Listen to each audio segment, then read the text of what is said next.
Magical giant elephant. बहुत दूर एक टापू पर सोने के हाथी रहते थे। वो आकार में बहुत बड़े थे। एक गांव में मनोज नाम का आदमी रहता था। वो बहुत चालाक और शातिर आदमी था। वो हर दिन कुछ न कुछ नया करने की कोशिश करता रहता।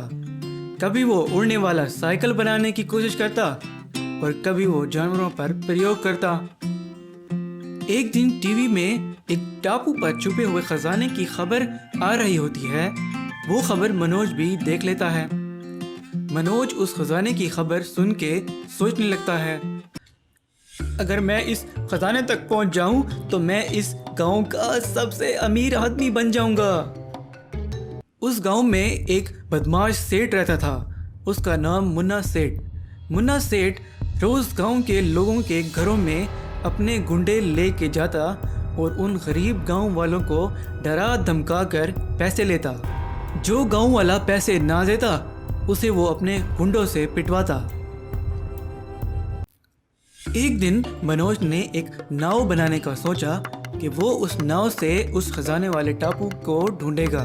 कुछ दिनों के बाद उसने वो नाव बना ली और उस टापू की तलाश में निकल गया। मनोज समंदर में गांव से बहुत दूर निकल आया। वो ऐसे ही कुछ आगे तक गया तो उसे एक टापू नजर आया।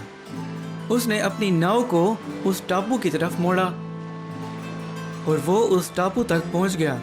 वो टापू पर थोड़ा आगे गया तो उसने देखा कि वहां पर बहुत बड़े बड़े सोने के हाथी हैं। उन हाथियों को देखकर मनोज के दिल में लालच आ गया और सोचने लगा, अगर मैं इनमें से सिर्फ एक भी हाथी अपने साथ ले जाऊं और उसे बेच दूं तो मैं बहुत अमीर बन जाऊंगा।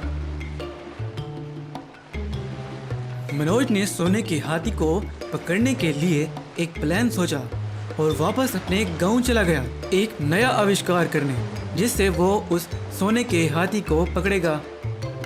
वो गांव पहुंच गया और वो एक मशीनी हाथी बनाने लगा। उसने एकदम वैसा हाथी बना लिया।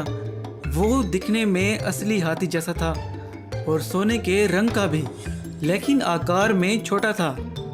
मनोज उस हाथी में बैठ गया और उसे अपने घर के अंदर चलाने लगा। वहीं उसके पास से मुन्ना सेठ अपने गुंडों के साथ गुजर रहा था।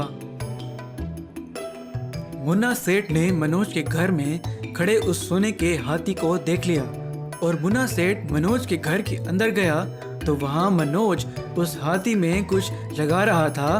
तो उसे देख के मुन्ना सेठ बोला, मुझे बताओ, ये तुमने सोने का हाथी कहाँ से लिया?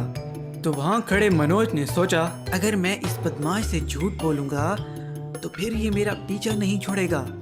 इससे अच्छा है कि इसे सब सच बता देता हूँ और अपने साथ मिला लूं। तो मनोज ने मुन्ना सेठ को सारी बात सच सच बता दी। तो मुन्ना सेठ उसकी बात सुन के बोला, अगर तुम्हारी बात सच है तो फिर हम उन सोने के हाथियों को बेचकर एकदम माला माल हो जाएंगे। मनोज बोला, सेठ जी, अगर हमारे पास बड़ी नाव होगी तो हम बहुत सारे हाथियों को पकड़ कर ला सकते हैं।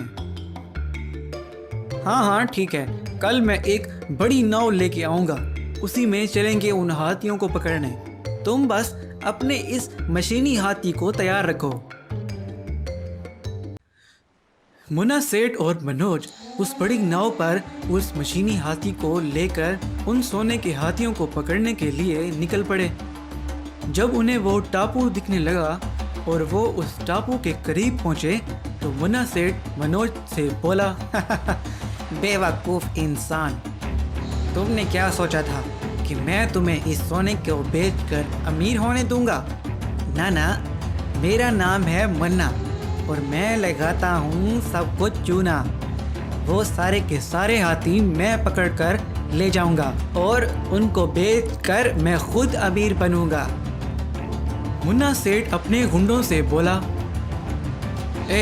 इसे पकड़ो और फेंको समंदर में।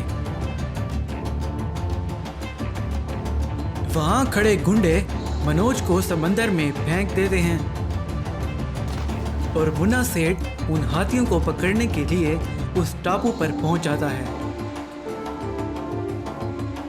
जैसे ही मुन्ना सेठ और उसके गुंडे उन हाथियों के करीब जाने लगते हैं तो वहां पर नीचे एक लाल रंग की रेखा बनी होती है और सारे हाथी उस लाल रेखा के दायरे के अंदर होते हैं। मुन्ना सेठ और उसके गुंडे जैसे ही उस लाल रेखा के ऊपर से उन हाथियों को पकड़ने के लिए गुजरते हैं तो टापू के शराब से वो भी सोने के हाथियों में बदल जाते हैं